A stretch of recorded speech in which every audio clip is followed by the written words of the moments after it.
Okay, so it's a half an hour presentation, which we have for you today. It's all about the NPQSL. We'll look at the program structure. We'll look at the face-to-face events, the coaching, all elements of the program. And we've got some special guests. So Anna Mead has joined us, and she's currently completing NPQSL. And James Searle is joining us. He's facilitated NPQSL. He works with us to promote NPQSL to his teaching school hub, and it's great to have him on board. We've also got Will Rogers, who is our NPQ director. We've got Matthew Thorne, who has kindly come from our e-learning team to make sure the webinar goes okay. And the webinar will be hosted by Lyndon Evans, who's also an NPQ EL graduate. So big thank you to him. So this webinar is all about the NPQSL. Some of you will be from schools in England looking at the standalone NPQSL. Some of you might be interested in the NPQSL apprenticeship. The NPQSL standalone is a part of the NPQSL apprenticeship. So this is totally relevant to you. And we'll have more details about the apprenticeship afterwards. And finally, we've got international people. So you guys will complete exactly the same NPQSL as people in England and receive the same qualification. So welcome to all of you. I'm going to hand over to Lyndon Evans now. Thank you, Lyndon. Thanks, Tom. Hi, everyone. In the UK, good afternoon. It's nice to see Watford represented alongside Malaysia, I have to say, in the list. Excuse me, Lyndon, sorry, I did just forget. So if you guys have any questions as we go through the presentation, please put them in the Q&A box. So not in the chat box, but in the Q&A box, and then you can vote on questions as we go through the presentation, and we'll pick them all up at the end. Sorry to interrupt, Lyndon. Thanks. No worries, thanks, Tom. So yeah, the purpose of our presentation, well, part presentation, part questions, answers later on, is to give you a bit of an insight into this particular national professional qualification for senior leadership. We want to have a quick look at what's different about it. There have been some changes, which we'll focus on in a moment for you. Really good, positive changes, I'd have to say. Very different from previous versions of this particular program. Also, who the program is for, who may or may not decide to enroll in the program, and some further insights into what you can expect if you join the program. As Tom says, there will be questions, so please feel free to put those questions in the chat as we go. Give some clarity around the journey and development of NPQs in the last couple of years, and they, as I say, have been really positive. There's a very clear pathway now, which is a good thing, I think, teachers. So right from the very beginning, for training teachers in the ITT program, then there are threads and common themes which move through to the ECF for our early careers teachers. Then they progress further on into these NPQs. So the whole thing makes a lot more sense now, I think is fair to say. You've got a number of these professional qualification programs. There are specialist programs, but we are specifically looking at that for the one for senior leadership today. It means that early teachers get support right the way through the first 2 years. It means that the NPQs pick up from there, and people are able to kind of hone their skills and interests accordingly because the range is so broad. One important theme as well is that these programs are very much rooted in evidence. I've just stepped out of an NPQ age group today, and the emphasis is hugely on what is the evidence saying, how is that relevant to you in your particular role, how can that be applied in your particular role, but also, as we will touch on in a second, a range of learn that and learn how to statements, which again are themes right the way through the program.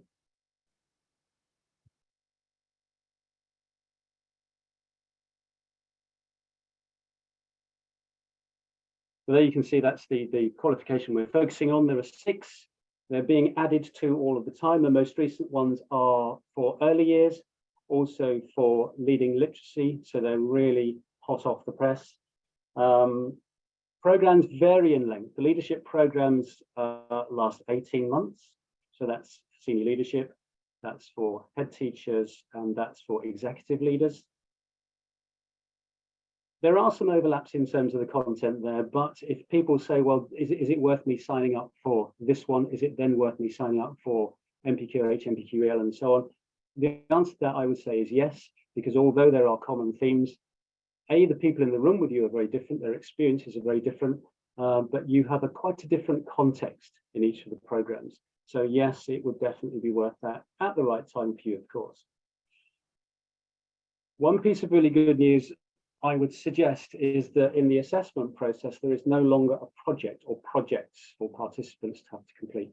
These used to be quite meaty. They used to be quite time consuming. And for example, there was a 4,000 word, I think it was about 4,000 word assignment to be completed alongside those.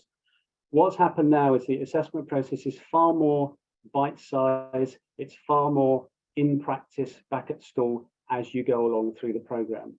It's much more manageable, and just going through that with participants, there is a sense of relief at that, but there is also a sense that it's much more relevant to the work they're actually doing.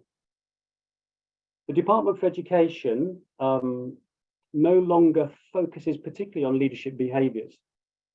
OLP and Best Practice Network, however, do think that those leadership behaviours are really important, and I completely agree.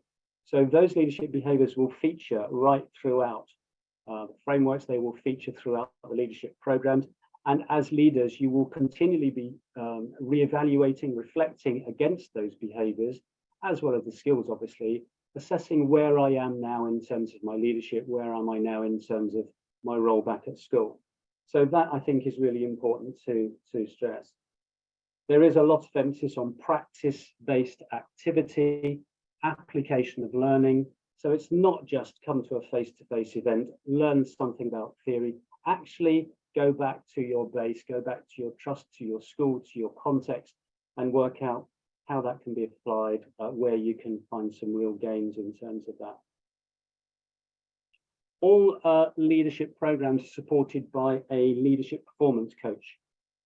Again, very, very important that that person is by your side all the way through. The feedback on the leadership performance coach role has been really, really positive.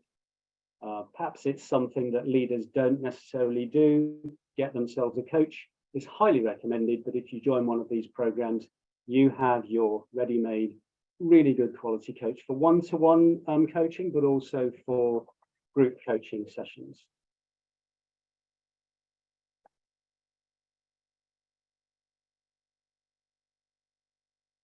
So there you can see the content areas.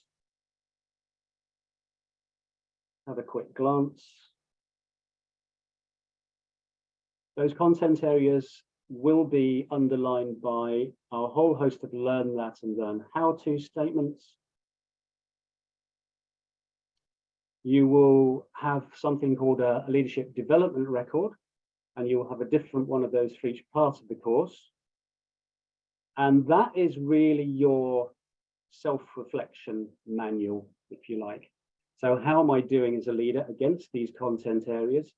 How am I doing as a leader in terms of developing against the learn that and learn how to statements? And again, how am I doing in terms of those professional behaviors as well? Content areas are dictated by Department for Education for these frameworks, and they will be common right throughout the program. It's a good, long, meaty piece of training. As I say, 18 months is a long period of time, which is great because I think lots of leaders don't give themselves that time for really good, high quality training. So apart from the evidence base, these content areas are also heavily supported by research. Again, lots of research given to us by the Department for Education.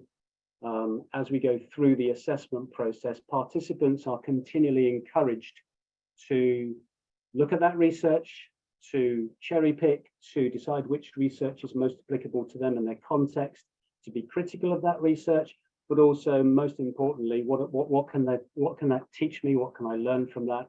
What can I take away and use in practice? And importantly, when participants come to the formative assessment process, the summative assessment process, right at the very, very end of the program, they will be required to be successful to make good references to relevant research.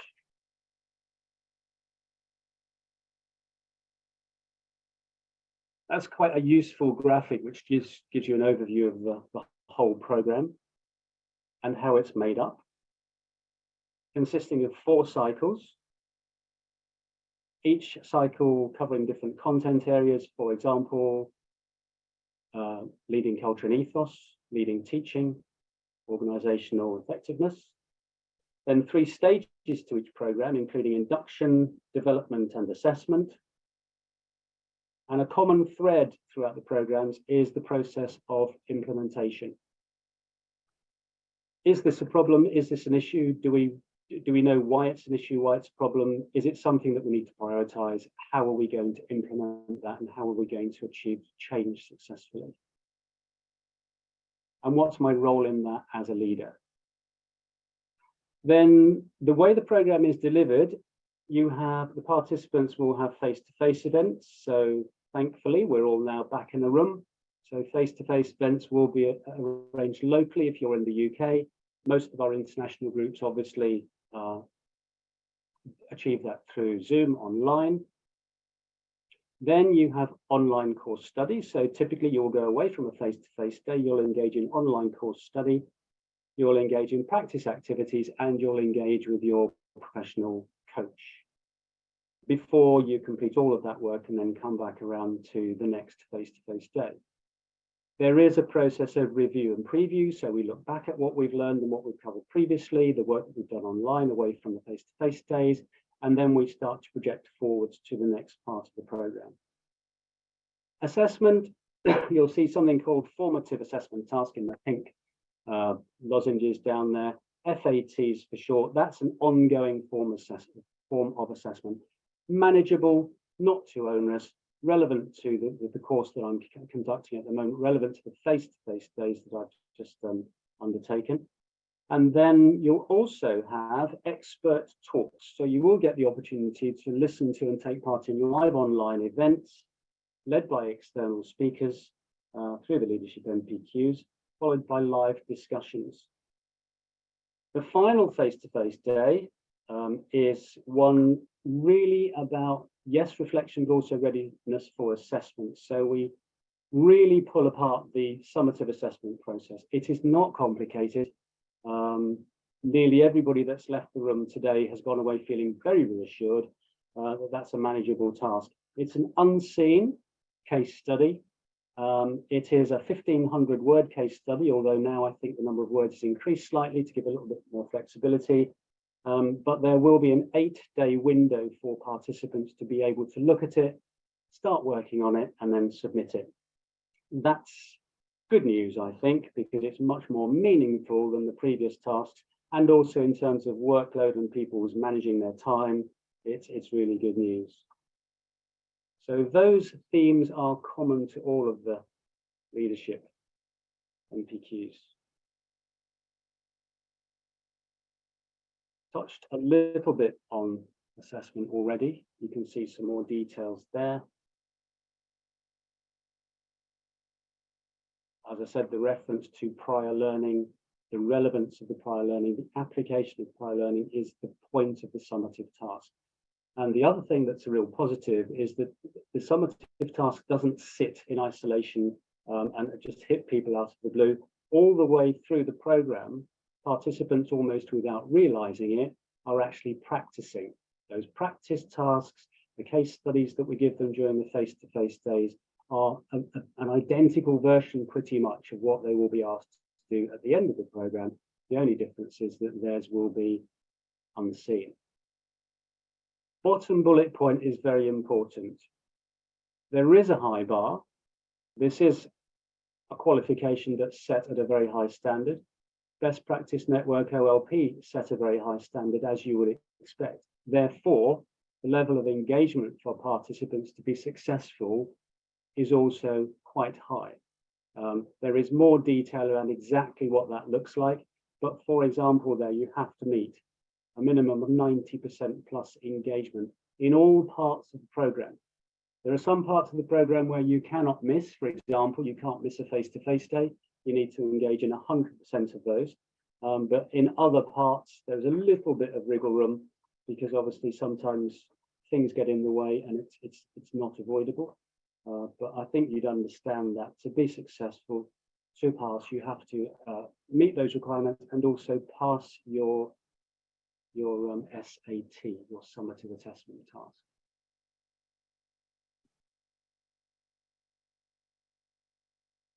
I know we've got India in the room somewhere. I know we've also got Will in the room. If anyone wants to chip in on any of these or on any of the changes so far that have taken place over the last couple of years, please feel free. Will, is there anything you wanted to come in with at the moment? Thank you, Lyndon. Yeah, I'll just jump in very quickly here. Thank you. I don't want to take up too much time.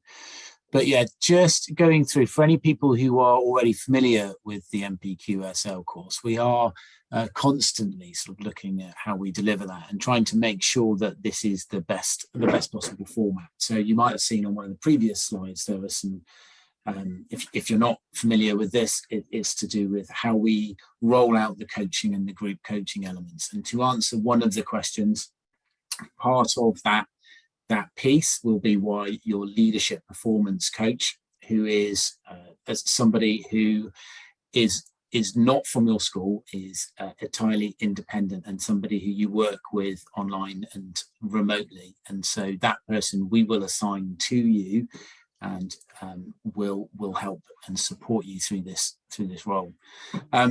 This slide is a really nice graphic which talks about the sort of the volumes of teachers and schools that we work with across the country.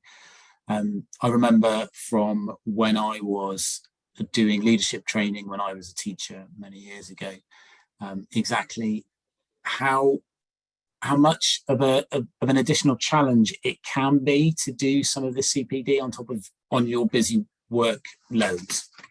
And that's why as program director, I really strive to make sure that our programs are really supportive, and my team are all there to support our participants through this, but to also really create a buzz, I suppose, and to really sort of engage and to motivate teachers when they're on our course, so they see the real value of actually doing it, well beyond the DFE certificate, that this is a course for the course, right? And that's what I'm really proud of.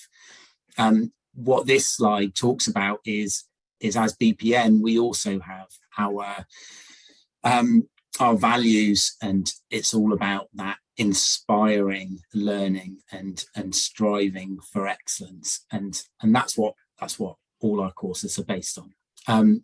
As I said, I've waffled on too much already there, so I'll pass back to you, Lyndon. Thanks, you. No, that's absolutely right. The word buzz, I mean, to the privilege to be able to work with participants on these programs as a facilitator, you do actually feel that buzz. And the people that have gone away today from the end of a leadership program, we've sort of said, well, that may be towards the end of NPQH in their case, but actually that's not the end of leadership. That obviously continues to grow and build. And my apologies in our excitement to get going today, I didn't introduce Will. Will, NPQ Director, Tom, heading up marketing, and we've got a couple more guests with us in a minute. And I think India is there, best practice marketing in the background as well somewhere. So thank you. So we'll get on to a couple of real life people in a moment, which actually is very interesting and far more interesting possibly than just being presented to. So that's coming up shortly. Another graphic for you in terms of the spread, which I think is increasing, it's probably fair to say, well, the spread of the work of LP best practice and the number of partners working with best practice as well. So the influence is huge. Teaching school hubs, multi-academy trusts. So increasingly we're working with not only individual schools, but groups of schools, large groups of schools, large multi-academy trusts and so on. And the numbers, I think, I don't know the numbers, don't know anybody from best practice does, but the numbers have been really significant, which is fantastic. And lots and lots of people are talking about, are excited about, and are engaging in one or other of the programs. So at this point, it would be really useful, interesting to hear from one or two people, real life examples. And I'm really pleased that we've got James here. James Sell from Chiltern Teaching School Hub. So James can give us a bit of an insight in terms of being a partner, but also a facilitator, but also from a multi-schools perspective and so on. So James, I wonder if you could jump in at this point and just give us a little bit of an insight into what the NPQSL program has been in terms of meaning for yourself, for your trust. Yeah, perfect. So first of all, thank you, Lyndon. So I'm James Searle. I work for Chiltern Teaching School Hub, and we're one of the many blue dots on the map that you saw in the previous slide. And part of our work with best practice is to support participants and future participants, such as those on the call, to have a really positive experience with engaging with all NPQs, and we'll focus specifically on the NPQSL today. Our sort of remit and our sort of input in your journey is supporting you to be hosted in local schools with local facilitators that can really kind of bring the content of the programs to life. So with that, and Lyndon's kind of echoed this point already, part of the learning when you're on these programs isn't just through the theory and through the sort of practice elements of things as well, but equally about building your community and your network. And that's something that I think is really, really important, is that when you're working with local providers, so local provision like teaching school hubs, multi-academy trusts, schools and so forth, that you're going to be networking and working through problems and challenges with like-minded people serving very similar communities to yourself as well. And we talk quite often with participants about, you know, a WhatsApp group that they've still got going on from their NPQSL and their NPQH, because the individuals that you're engaging with are likely to be your peers that follow the sort of similar leadership pathways as yourselves as well. So there's some real added value beyond the DFE qualification, beyond the frameworks themselves as well. And there's really kind of consideration around the value that has in working with a national provider like Best Practice Network, and equally those at an international level as well. So as I said, to kind of summarize, my role as part of the Teaching School Hub and as a delivery partner, and then I'll talk a little bit about facilitation as well, is to help ensure that participants get the best experience and are put with the right people in the right networks, and that working in partnership with Best Practice Network, we can make sure that you're put with the right people in the right spaces and making sure that you get the best experience. From a facilitator perspective, so taking my hat off and putting it on from a facilitator perspective. So as Linda mentioned, within the 4 cycles and the 4 modules that you'll kind of go through in the course of the program, you'll have facilitated sessions, which will typically have 2 facilitators who will be experienced leaders within schools. And again, I make reference to there being local leaders as well, so that people are able to provide you contextual input and pose challenge. So those facilitators aren't there necessarily to give you all the answers, but almost in a kind of coaching role to tease the answers out of you and help you apply the principles of your learning throughout the course of the program. The facilitators will steer and guide you.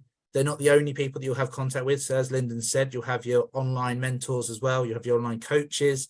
You'll have best practice themselves as well. So there's multiple avenues of support that you'll have throughout the course of the program, which will kind of help you to kind of get the best in every aspect. So you've always got someone to kind of look to for support. But it is a case that, you know, facilitator's job, as exactly as it says on the tin, to facilitate, but also the peer learning that takes place, as we know, is proven in evidence and research, is an invaluable tool within that as well. So without me going on forever, I'm going to pass back to Lyndon, and I think we're going to hear from Anna as a participant, and then we can sort of dive into some questions and bits and pieces. James, thank you. That's absolutely perfect, and hit the nail on the head on several of those. I have to agree totally that probably the biggest plus gain that people have is from sitting in a room with like-minded people, as you said, James, and just giving myself some time that I otherwise don't normally get. I make myself come, and I really, really enjoy it. And one person said today, a takeaway was, I feel reassured, you know, in the sense that not just about assessment, but I feel reassured as a leader. I think I can do this now.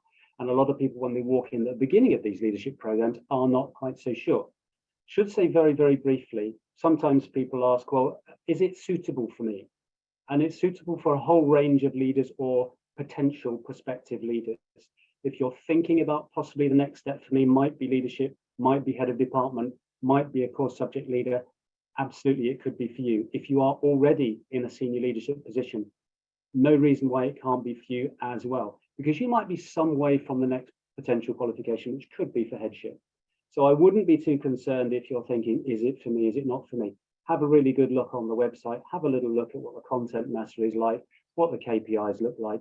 If it feels like it could be you, almost certainly it'd be great for you. Can I just quickly add to that, Lynn, just from a facilitation perspective and our groupings, to give you a kind of context to the makeup of our groups.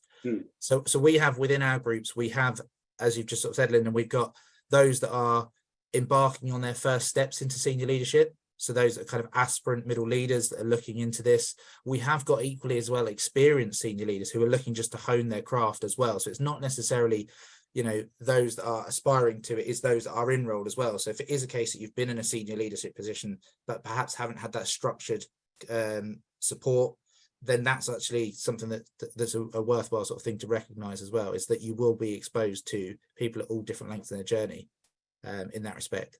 Yeah, absolutely. Just really quickly as well, another point that is a really important stress that James articulated a moment ago. As facilitators, we're not training, we are definitely facilitating. We're trying to provoke, aren't we, James? We're trying to provoke conversation, dialogue and challenge, which people really enjoy. But again, they don't necessarily get the opportunity to do that in the day jobs. That's brilliant. Thanks so much, James. Can we move on to Anna? Anna, thank you so much for joining us. Anna, from the perspective of an NPQSL participant, I wonder if you could just share with us a couple of insights, key takeaways, what that program was like for you and what you've gained from that. That's about 4 questions all at once. Okay, so I've been in teaching for quite a long time, and for most of that time I've been a middle leader. And when this new suite of qualifications was released in the last couple of years, I thought actually this is the perfect opportunity for me to be able to actually get involved in the research behind education, because I've always felt that that's one part of education that I've wanted to spend some more time in, and it's always sort of annoyed me really that I've not had the opportunity to really have a good delve into the research that goes on around education all the time. And this has given me a real focus to do that. What was one of your other questions? Just your top takeaways. So, you know, how has it changed your role, I suppose? How have you benefited from it? Well, I've been promoted since I've been on the course. It's enabled me to understand the role of leadership within my school. So I've actually got a reason behind the things that I can see I want to lead within the school. So I'm in charge of teaching and learning at the school, and I'm halfway through the course now, and one of the formative assessment task for the end of cycle 2 was actually to produce a PowerPoint presentation to deliver to a team of colleagues, to some middle leaders. And I'm actually going to use that this term because I wrote it in order to deliver it to my team of instructional coaches at school. So it's been that's my top takeaway so far, because I'm actually going to use what I've learned. Absolutely brilliant. Thanks, and congratulations. Thank Anna, you. maybe a tricky question. If you were to ask some of your colleagues that you work very closely with, do you think they would say that you are in any way different as a leader, or anything's changed in terms of your leadership and your leadership style? I think it's developing reasons behind what I do. So I've been in middle management for a long time. So I've found that I've developed the skills to be a leader, but now I've got the reasons why I'm doing the things I do. And so when I was writing the first formative task, it was a tricky situation. I had to write about a critical incident in 200 words, and the critical incident had happened to me the week before. So I could actually critically go away, think about the vision that I wanted to, what I wanted to achieve from that incident. And so I had reasons behind my decisions rather than just doing what I thought was best. So it was really nice to have the backup of some research that I'd read about to do something much more for a much better reason. It's great to hear that. And again, it's a theme that runs through a lot of feedback that we get. I now know why I'm doing what I want to do, or I now have something that really gives me the confidence because that research backs me up, or whatever.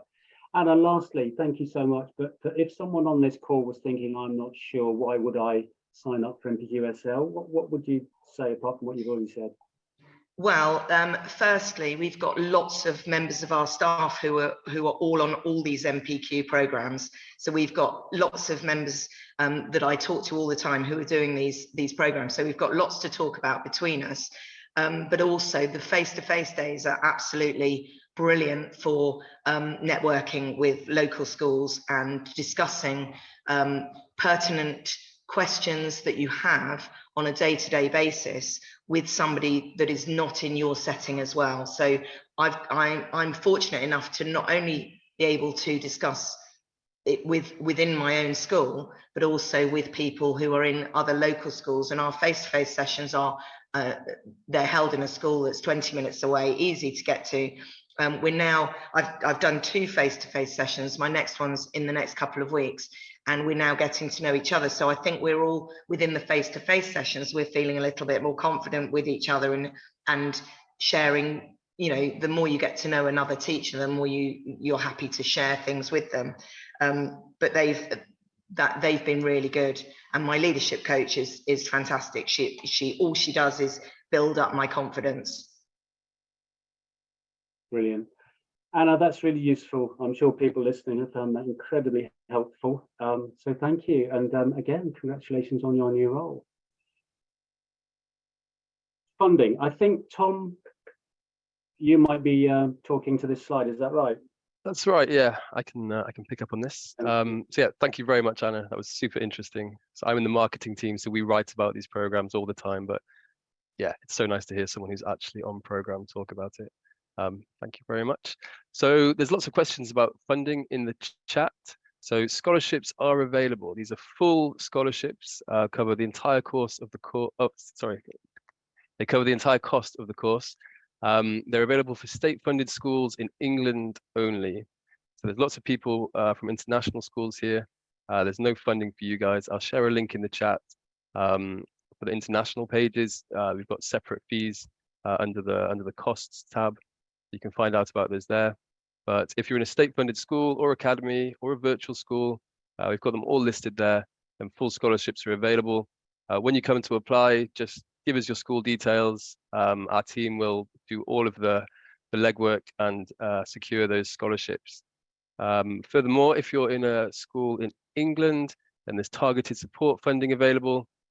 These are grants that are made to your school, and you can see details there. So if you've got 150 pupils or less, then it's £800.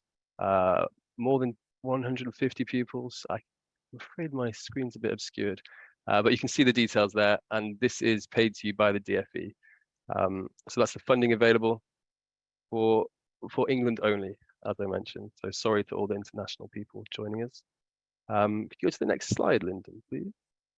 Yeah, now I think there's a slide missing. There's a slide regarding funding England only, which is why I doubted at the beginning whether it was the right set. But if you can talk to that, I can, yeah. So there was a slide about the school leader program.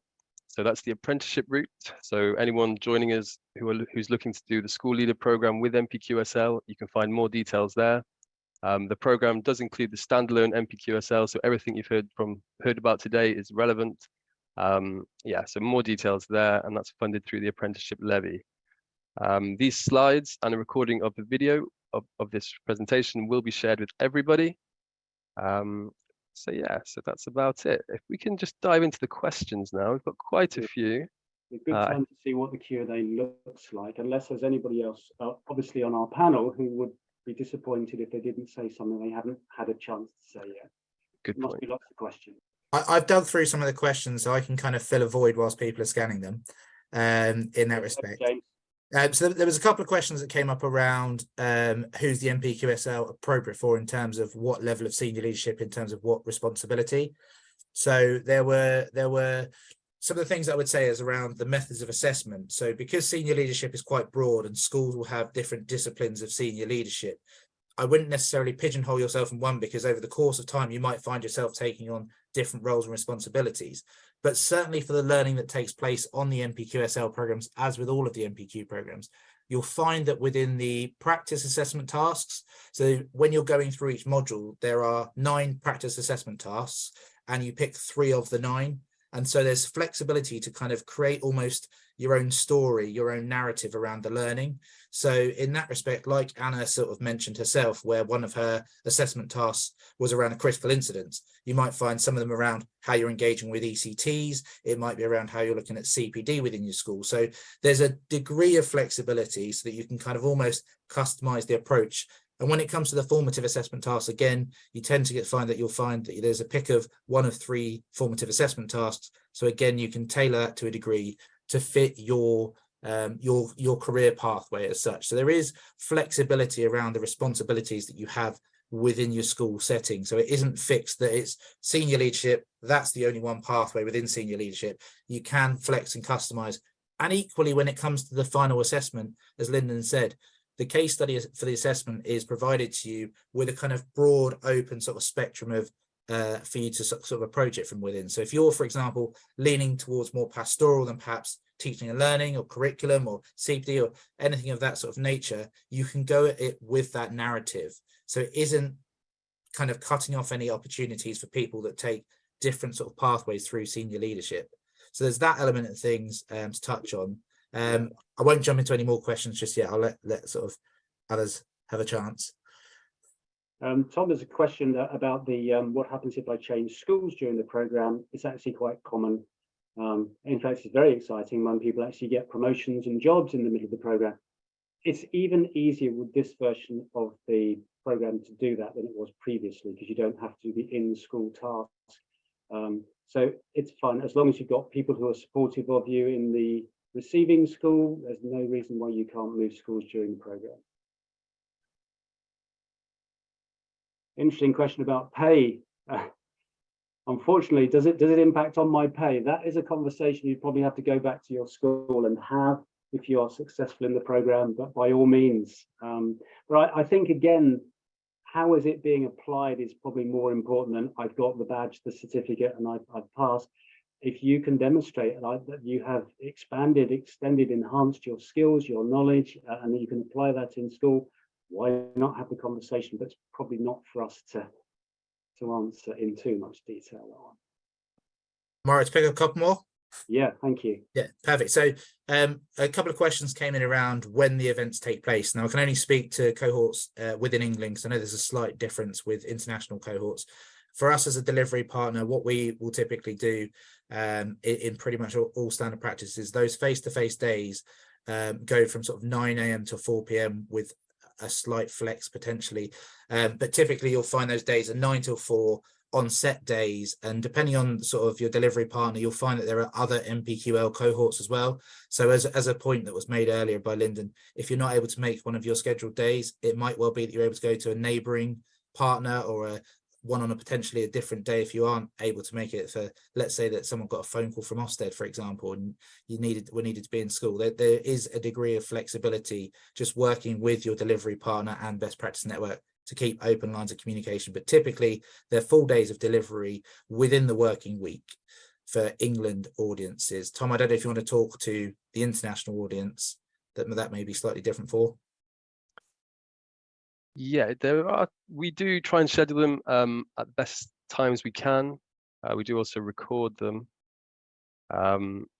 Yeah, my colleague Sammy's actually here. I'm going to consult with her quickly and get back to you on that. I'll talk to the other point. There's a few questions around potentially having to defer midway through the program, so I can answer some of those. It's something that happens. We all know life gets in the way of us and our commitment to the profession, and that's absolutely fine. If it is a case for any reason over the course of the program that you need to defer your program, you can do so. So if you were to start your program, go through a particular cycle or a module, and there was a need for you to defer your program, you can defer and rejoin at a later stage. One of the things to be mindful of, and this is relevant for UK funding, is that if you were to defer or withdraw from the MP and then withdraw from the NPQSL, you wouldn't be eligible to rejoin and get a funded place. So what I would say is, if for any reason that you need to kind of put a pause on the NPQSL, get in touch with Best Practice Network or your delivery partner, let them know you need to defer, and you can just put things on pause, and then you can pick it up as and when you're ready to do so. And that might be for whatever reason it is that you need to defer. Just keep open lines of communication. James, while you're on that theme, there's another question about somebody who's on maternity until beginning of December. Can I enroll for October?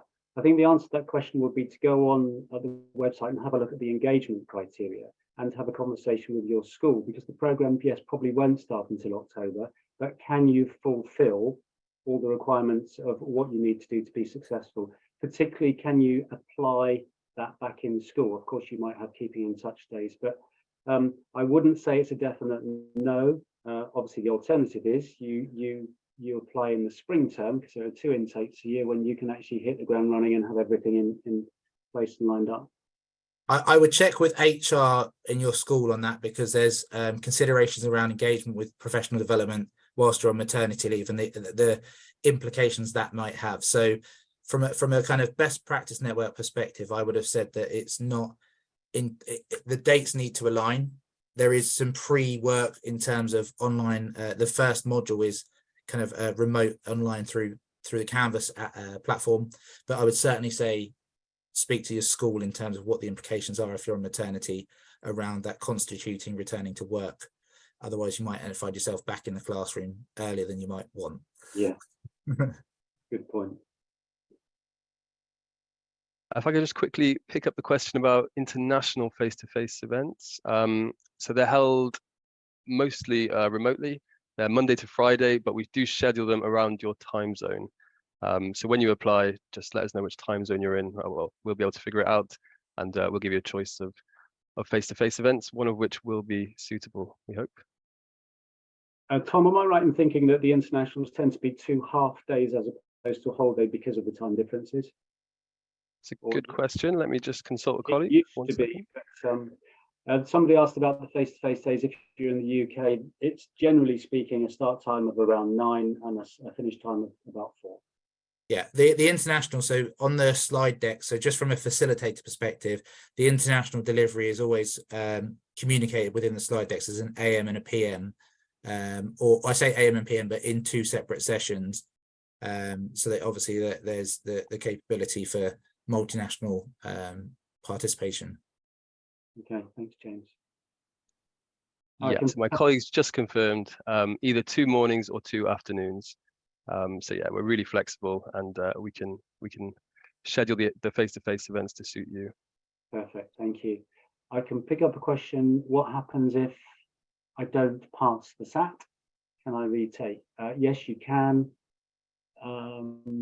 You have to get sight of another unseen SAT. I'm not absolutely sure whether there's a small fee that you have to pay for that, but in any case, I'm sure you would do if that was the last box to be ticked.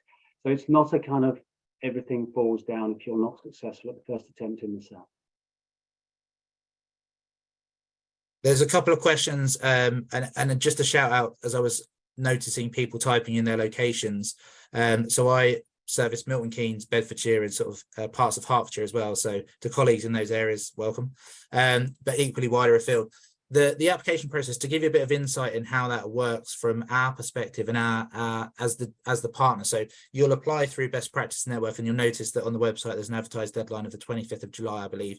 A nice countdown timer to give you a bit of a kind of idea as to how long you've got left.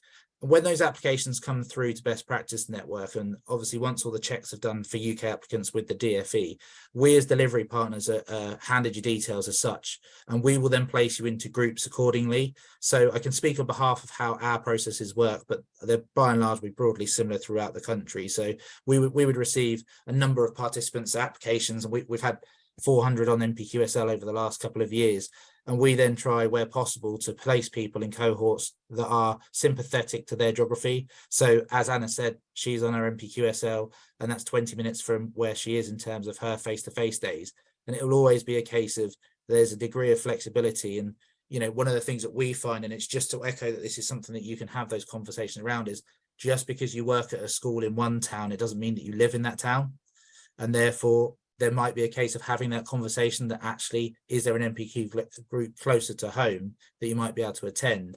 So there's a real personal touch to everything in this process. So it isn't a case that you're firing off an application into the ether, sending it across onto a website, and then going to have to drive to Timbuktu. It is a case that the importance to kind of impress on you is that it is that local touch as well. So as I said, with ourselves, we'll receive a number of applications. We'll put people together in groups, and that will be then shared with you as your cohorts nearer to the time of your face-to-face day. So you'll actually probably find that you'll start your online courses, and then your schedule will be shared with you a couple of weeks in, at which point you're able to communicate if it doesn't work for you with any reason, speaking to ourselves as your delivery partners or best practice themselves as well. That's a really good point, James. So our candidate support team, some of whom are in chat and answering questions, I can see. Yeah, they work throughout August, just grouping people, getting them to the best possible group. We've got groups running across the country, across England, that is. And I can share a link to our current groups. We're expecting to run groups here, plus a few more places this year.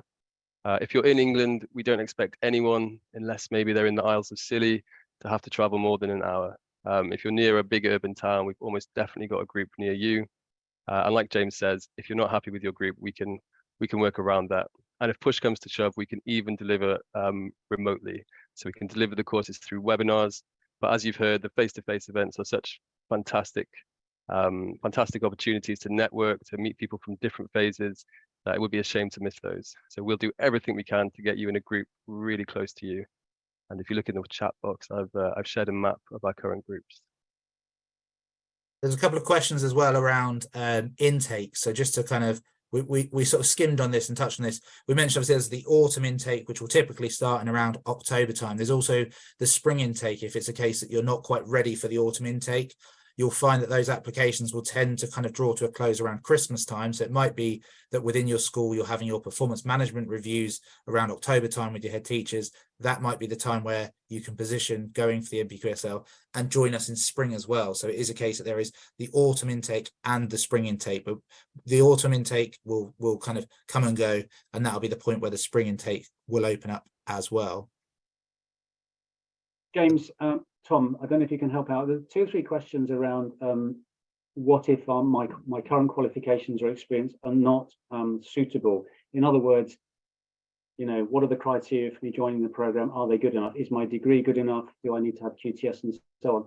Where do people go for clarity on that? So we do list all the eligibility criteria on our website. I'll copy them over and paste them in chat.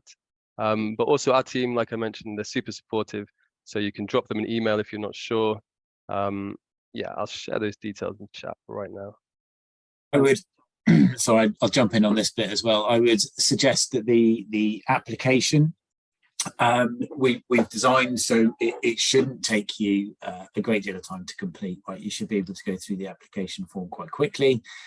However, there is a page, and I think it's on, there is a page specifically around some further written information that you can put in. So if you're worried that you've not quite met one of the eligibility requirements or one of the things that we suggest that you should be in the position to complete, that's your opportunity to put in some further information and some further detail about your role or your situation. Or if somebody, I think, has mentioned that they're not in a leadership role, but they've had previous experience in a leadership role, that sort of thing.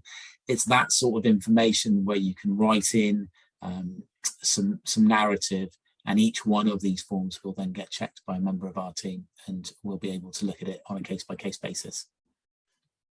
I think one of the things I wanted to echo as well, sorry, just to jump in, because I could sit here and talk for more than an hour about everything in terms of the layers of support. But I think one of the other things to reference, which kind of really for me separates Best Practice Network from other NPQ providers, because we haven't kind of done that bit, and I'm happy to do it. I don't work for Best Practice Network, but one of the reasons that we really like working with Best Practice Network is the additional layers of support that exist. Because we know that as you're engaging with these professional programs, there will be times where you have questions, and it's a case of who do you turn to. And I mentioned this already in terms of some of your online support, your school, your coaching conversations that you'll have. But there's an additional layer as well, in that you've got the email addresses you can see on the screen at the moment. As you go through your face-to-face days, you'll find that you'll be given additional contact details at the end of each sort of presentation, each sort of day, should you have issues. But there's also something really simple which participants really like, is the chat function on the best practice website. That's a really, really simple thing. It's not a robot, it's actually human beings that will pick up those inquiries. So if you're a participant and you're, last minute dash, you just got some questions, you need to get hold of someone and you just don't know where to go, the Best Practice Network website has human beings actually in a chat function that you can talk to, rather than it being a case of sitting there sending an email and waiting for a response. So you'll have phone numbers, you'll have email addresses, you'll have that chat function, you'll have your facilitators, you'll have your online coach, you'll have loads of layers of support to wrap around to ensure that you get the best from the program, get any questions answered. So even if it's a case of after today, you think, as we all do, 10 minutes after, I wish I'd asked that question, there are avenues for you to go to ask those questions. It doesn't have to be a case of, well, I didn't get to ask it and therefore it's just going to go unanswered. I'll just hope for the best. So do make sure that you make use of those avenues as well. A really wide network of support, absolutely. Quick question, someone asked about the pass rate. It's very high, I think it's around 96%, isn't it? I've seen that on a slide, I think. To be honest, if you're committed, if you are prepared to put in the work that goes alongside the program, and if you read the assessment guidance booklet, which answers nearly all of the questions people have about the assessment process, you should be absolutely fine and not fall within the 4%. It's a very high pass rate. There's another question about, am I entitled to extra leadership time? I always like to think that if leaders, head teachers, principals back at base have encouraged you and supported you on the training, if you feel there are pressure points during the training, all you can do is ask the question. There's nothing to say you are entitled to, but if you've got a good relationship with your staff and your leadership team back at school. However, having said that, I think it is far more manageable than the previous write-up of this, where you had those big tasks, those big write-ups, visits to other schools and so on. So it's far more manageable, but there might be pressure points, in which case, by all means, ask the question. Yeah, I went through NPQSL in its previous iteration, and having seen it compared to this, I'm slightly envious of all of yourselves on the call, because it is, as I say, it's much more manageable. The engagement per week is very, very much a manageable sort of pace.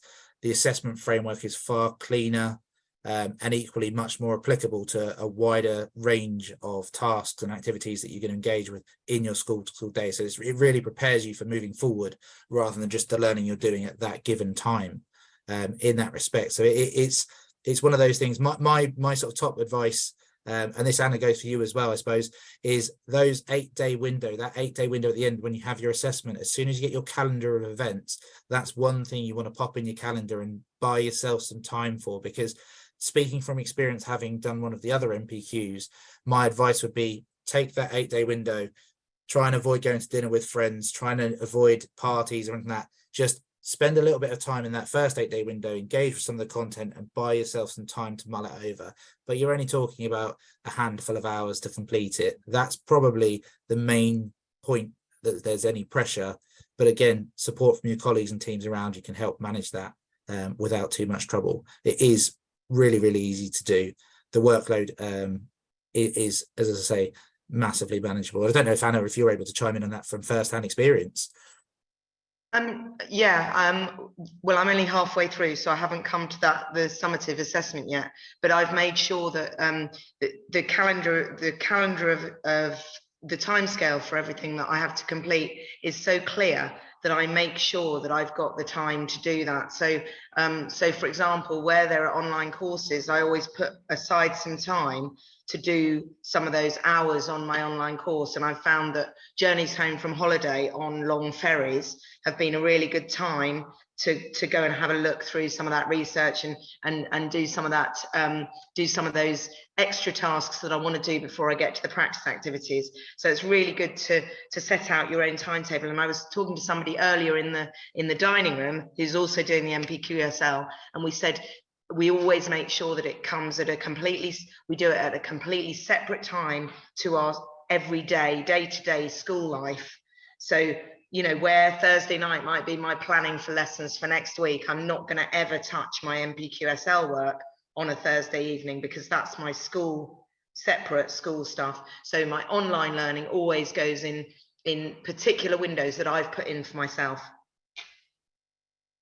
Thanks, Anna. And you know, obviously it works differently for different people. Sometimes people do their best work at midnight, you know, sometimes people do it, you know, at 5 in the morning. But yeah, it's far more manageable, I think it'd be fair to say. If you flip that round the other way, we do sometimes say to people in the leadership courses, remember, you are experienced people, you have signed up, you have committed to. So although it is manageable, you still have to put the time in, the effort in, and so on to be successful. And I'm really pleased to say the vast majority of people do. Biggest difference, I know time is, we're getting to the hour. Biggest differences between the NPQSL and H. It's a good question. Like we said a little while ago, which one would I go for? Do I do both? Some people like to do lots. I would go back to the point that yes, there are common themes. So we will be looking at culture and ethos at the same time. However, the experiences of the people in the room are very different. The aspirations possibly are very different, and there will be different expectations in terms of the content, in terms of the tasks, in terms of the level of dialogue expected, the level of challenge expected. So I think it's best just to look at, again, the website, the content matter for your particular role, and try and find the best fit there. But definitely things do move on. As facilitators, the level of provocation, if you like, when we engage people in dialogue is ramped up, as we know that the people in the room can cope with that, and can cope with that increased level of challenge. Provocation in the nicest possible sense, obviously. Anyone seen any questions? I'm just wondering if there's someone sitting there thinking that they haven't answered my question. I think we've answered quite a few, haven't we, between us? I think we have. I think this might be a good time to draw it to a close, perhaps. Yeah, okay. Yes. Okay. So yeah, so I've said it in the chat, but everybody who's here, everybody who's signed up will receive a recording of this session. We'll also include the presentation slides, and I'll include links and some email addresses to all that support we mentioned. Yeah, we'll give you everything you need to take this further. The application deadline is the 25th of July. So we do encourage you to apply sooner rather than later, having made a really informed decision, which hopefully you're able to do after this great presentation. Yeah, thank you so much to Anna, by the way. So Anna's joined us after a long day in work. We really appreciate it. Your views, your passion have really come across. Yeah, really appreciate that. And thank you to everybody else. Lyndon, I'm sorry you're the host. You should really be doing the sign off. Over to you. Absolutely. Just a big thank you to, and it's lovely to have so many people on the call. Hopefully you've got a really broad perspective from all of our points of view. Yeah, I mean, working with best practice for some time, we can all highly recommend that. And as James says, we don't work for best practice, we don't get paid. We're just giving you the facts and the feedback that we've had, to be honest, which is very, very positive.